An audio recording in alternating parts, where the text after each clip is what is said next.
Assalamualaikum warahmatullahi wabarakatuh. Di sini kami dari kelompok 1 yang beranggotakan saya Riana Anggraini, ada Muhammad Hafiz Al-Ghazali, ada Muhammad Wildan Rifai, dan Rizka Dewi Erliana. Nah, di sini kami akan membahas tentang kebijakan dividen yang meliputi tentang pengertian dividen, pengertian kebijakan dividen, teori kebijakan dividen, hal-hal yang menjadi pertimbangan manajerial dalam menentukan DPR, dan yang terakhir yaitu berbagai alternatif tentang kebijakan dividen. Sebelum menjelaskan tentang kebijakan dividen, di sini saya akan menjelaskan tentang pengertian dividen terlebih dahulu. Apa sih dividen itu? Dividen adalah bagian laba yang diperoleh perusahaan dari kegiatan bisnis yang kemudian dibayarkan kepada para pemegang saham dalam bentuk dividen, baik dividen kas maupun dividen saham.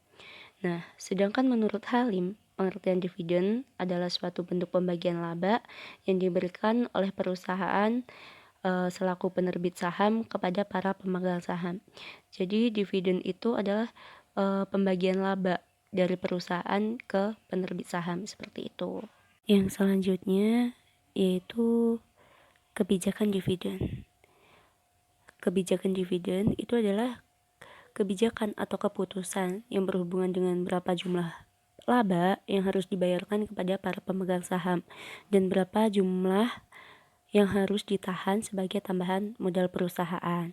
Jadi, kebijakan dividen itu adalah keputusan apakah laba yang diperoleh perusahaan itu akan dibagikan kepada pemegang saham atau investor sebagai dividen atau ditahan sebagai laba ditahan. Nah, jika seandainya laba dibagikan itu sebagai dividen, maka akan mengurangi sumber dana intern perusahaan. Dan sebaliknya, apabila laba ditahan, maka akan menambah sumber dana intern perusahaan. Selanjutnya, yaitu teori kebijakan dividen. Yang pertama, itu dividen irrelevance theory atau teori ketidakrelevan dividen. Teori ini dikemukakan oleh Merton Miller dan Franco Modigliani. Mereka itu berpendapat bahwa kebijakan dividen tidak mempunyai pengaruh pada nilai perusahaan. Karena menurut mereka itu nilai perusahaan hanya ditentukan oleh profitabilitas aset perusahaan dan kompetensi manajemen perusahaan. Nah, dalam merumuskan teori ini itu mereka mengasumsikan bahwa suatu pasar yang sempurna, investor bersifat rasional dan terdapat kepastian yang sempurna juga. Nah, beberapa asumsi tersebut menjadikan suatu pasar dengan beberapa kondisi. Yang pertama itu tidak ada pihak yang bisa mempengaruhi harga. Yang kedua, terdapat informasi yang simetri untuk seluruh pihak. Tidak ada biaya transaksi, misalnya itu seperti biaya komisi atau biaya transfer. Yang keempat, tidak ada perbedaan pajak antara laba yang didistribusikan dan yang tidak didistribusikan. Investor itu menginginkan kekayaan yang lebih banyak dibandingkan kekayaan yang sedikit.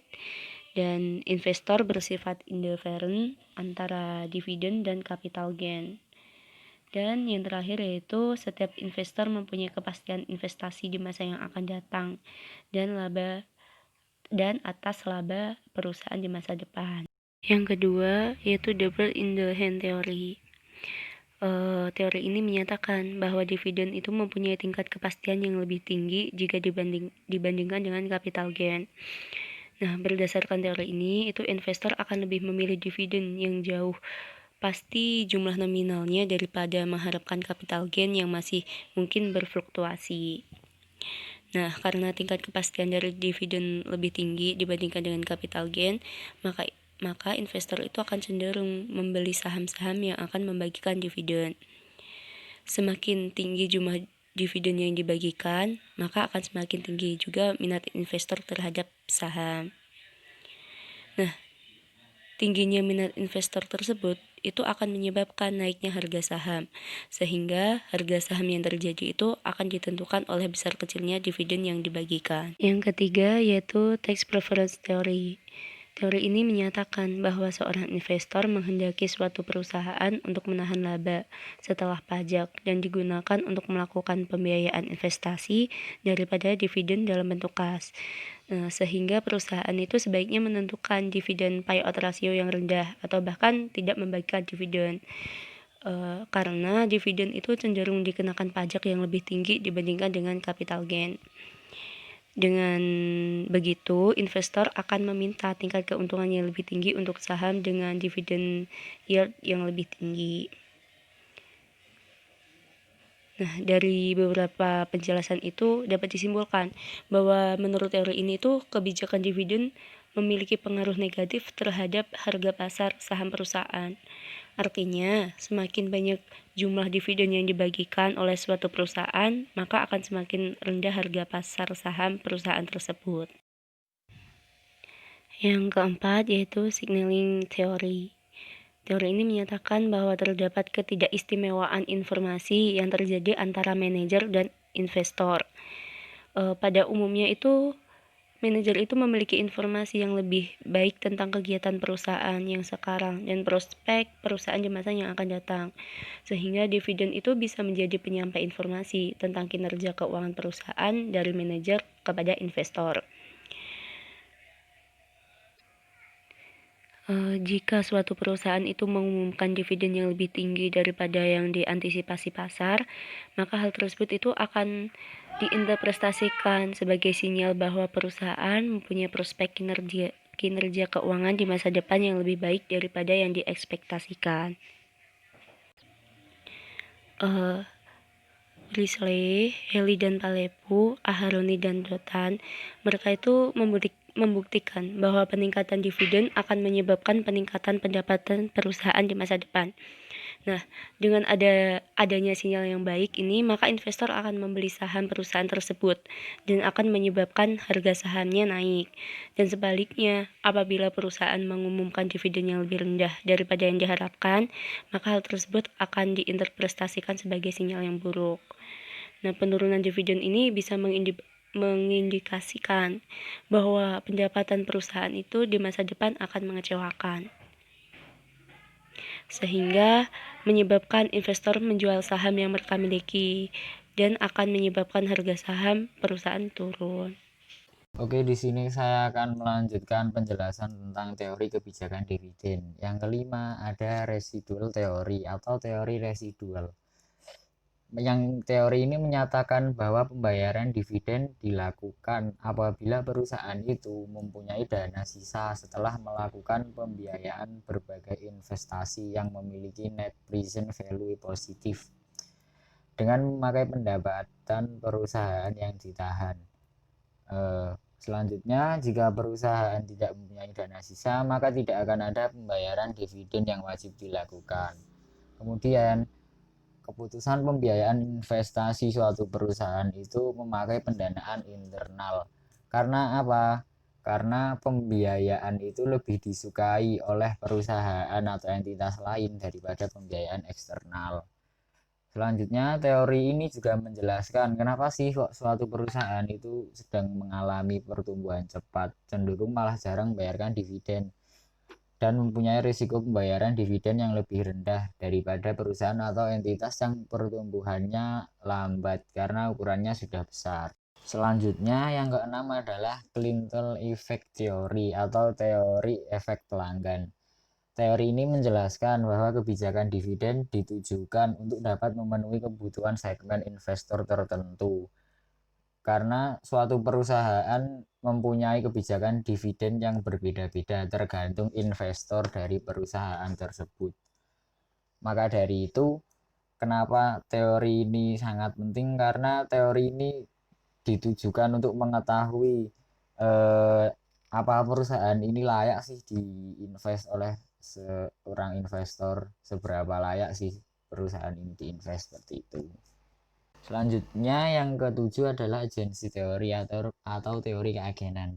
Teori ini menjelaskan bahwa dividen bisa dijadikan sebagai alat yang dapat digunakan untuk meminimalisir biaya agensi. Manajer harus mengeluarkan saham baru ataupun memakai utang baru untuk membiayai investasi. Selanjutnya yang kedelapan adalah expectation theory atau teori ekspektasi. Teori ini menjelaskan bahwa para pemegang saham mempunyai harapan terhadap setiap besarnya dividen yang dibayarkan oleh perusahaan. Karena harapan tersebut dapat dipengaruhi oleh beberapa faktor internal dan eksternal perusahaan. Ketika dividen diumumkan dan dibagikan, maka investor akan membandingkan antara keadaan aktual dengan harapan mereka. Kemudian perusahaan atau entitas ini harap bersikap dengan hati-hati dalam menentukan besar dividen yang akan dibayarkan. Karena ini nanti akan berpengaruh terhadap berapa banyaknya investor yang akan menginvestasi di perusahaan tersebut. Karena dalam menginvestasi, seorang investor harus membandingkan antara keadaan aktual itu dengan harapan mereka ketika berinvestasi di perusahaan tersebut. Kemudian yang kesembilan atau teori kebijakan dividen yang terakhir adalah teori stakeholder. Teori stakeholder ini pada awalnya muncul karena adanya perkembangan kesadaran dan juga pemahaman bahwa perusahaan mempunyai stakeholder. Apa sih stakeholder itu? Stakeholder itu pihak pemangku kepentingan atau kelompok orang yang memiliki kepentingan di suatu perusahaan yang gunanya untuk berpengaruh dari tindakan bisnis secara keseluruhan.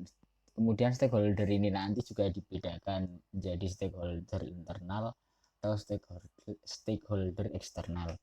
Kemudian yang selanjutnya, teori ini juga menjelaskan bahwa suatu perusahaan mempunyai berbagai pihak yang memiliki kepentingan terhadap perusahaan. Perusahaan ini nanti akan memiliki kontrak dengan stakeholdernya, sehingga stakeholder mempunyai peranan penting dalam menentukan keberhasilan suatu perusahaan. Selanjutnya, adanya pembeda antara eksplisit dan implisit klaim dalam suatu perusahaan adalah salah satu faktor penting dalam teori stakeholder. Eksplisit dan implisit klaim bisa mempengaruhi tingkat pendapatan suatu perusahaan, namun ini juga mempunyai risiko yang lebih tinggi bagi perusahaan jika tidak dipenuhi dibandingkan dengan eksplisit klaim lain. Non-investor stakeholder ini juga dapat mempengaruhi kebijakan investasi dan dividen melalui implicit claim yang bisa mempengaruhi tingkat pendapatan operasi bersih suatu perusahaan, yang tentunya ini nanti akan menentukan bagaimana sih kebijakan investasi dan dividen perusahaan. Hal-hal yang menjadi pertimbangan manajerial dalam menentukan dividen payout ratio. Jadi, dividen payout ratio adalah rasio yang menunjukkan persentase setiap keuntungan yang diperoleh yang didistribusikan kepada pemegang saham dalam bentuk uang tunai. Kemudian, apa saja hal-hal yang menjadi pertimbangan manajerial dalam menentukan dividen payout ratio? Yang pertama yaitu kondisi likuiditas perusahaan. Jadi, kita harus mengetahui terlebih dahulu apakah perusahaan tersebut memiliki cadangan kas yang berlimpah atau tidak. Jika kas perusahaan liquid, maka manajemen tidak akan ragu untuk membagikan dividen dalam jumlah yang besar. Yang kedua yaitu rencana ekspansi perusahaan.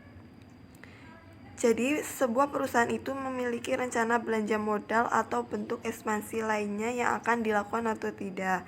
Jika perusahaan memiliki rencana belanja modal atau ekspansi yang membutuhkan pendanaan yang besar, maka manajemen biasanya akan mementingkan belanja modal sehingga porsi untuk dividen akan dikurangi. Kemudian yang ketiga yaitu kebutuhan dana untuk membayar hutang. Ketika perusahaan menghasilkan laba dan memiliki hutang jangka panjang yang akan jatuh tempo dalam waktu dekat, ada beberapa kemungkinan yang bisa dilakukan. Yang pertama, perusahaan bisa melunasi hutang tersebut menggunakan laba yang dihasilkan dan tidak membagikan dividen kepada para pemegang saham. Dan kemudian jika ada sisa laba dari pelunasan hutang tersebut, maka sisa tersebut bisa dibagikan kepada pemilik saham. Selanjutnya kemungkinan yang kedua yaitu perusahaan tetap bisa membagikan dividen tanpa harus memikirkan hutang yang akan segera jatuh tempo, karena pelunasan hutang bisa menggunakan alternatif pendanaan yang lain dari luar perusahaan. Berbagai alternatif kebijakan dividen. Ada 3 pendapat para ahli manajemen keuangan tentang kebijakan dividen. Yang pertama, pendapat yang menginginkan dividen dibagi sebesar-besarnya. Yang kedua, pendapat yang mengatakan bahwa kebijakan dividen tidak relevan. Yang ketiga, pendapat mengatakan bahwa perusahaan seharusnya justru melakukan pembagian dividen saham sekecil mungkin. Yang pertama, pendapat yang menginginkan dividen dibagikan sebesar-besarnya. Argumentasi pendapat bahwa dividen dibagi sebesar-besarnya adalah bahwa kebijakan dividen mempengaruhi harga saham. Harga saham dipengaruhi oleh dividen yang dibayarkan. Argumentasi ini mempunyai kesalahan dalam hal bahwa peningkatan pembayaran dividen hanya dimungkinkan bila laba yang diperoleh oleh perusahaan juga meningkat. Yang kedua, pendapat yang mengatakan bahwa kebijakan dividen tidak relevan. Kebijakan dividen tidak relevan adalah kebijakan dividen perusahaan yang mengatakan bahwa perusahaan bisa saja membagikan dividen yang banyak atau sedikit, asalkan dimungkinkan menutup kekurangan dana dari sumber ekstern. Jadi, yang penting adalah apakah investasi yang tersedia diharapkan akan memberikan NPV yang positif. Tidak peduli apakah dana yang digunakan untuk membayar berasal dari dalam perusahaan, menanam laba, ataukah dari luar perusahaan dengan menerbitkan saham baru. Saham pilihan keputusan tersebut sama saja bagi kekayaan pemodal atau keputusan dividen adalah tidak relevan. The irrelevant of dividend. Itu selanjutnya yang ketiga. Pendapat mengatakan bahwa perusahaan seharusnya justru melakukan pembagian dividen saham sekecil mungkin. Pendapat bahwa dividen tidak relevan mendasarkan diri atas pemikiran bahwa membagikan dividen dan menggantinya dengan menerbitkan saham baru mempunyai dampak yang sama terhadap kekayaan pemegang saham lama. Analisis tersebut sayangnya mengabaikan adanya biaya emisi, flotation cost. Bila perusahaan menerbitkan saham baru, perusahaan akan menanggung berbagai biaya yang disebut dengan flotation cost seperti fee untuk underwriter, biaya notaris, akuntan, konsultan, hukum, dan pendaftaran saham.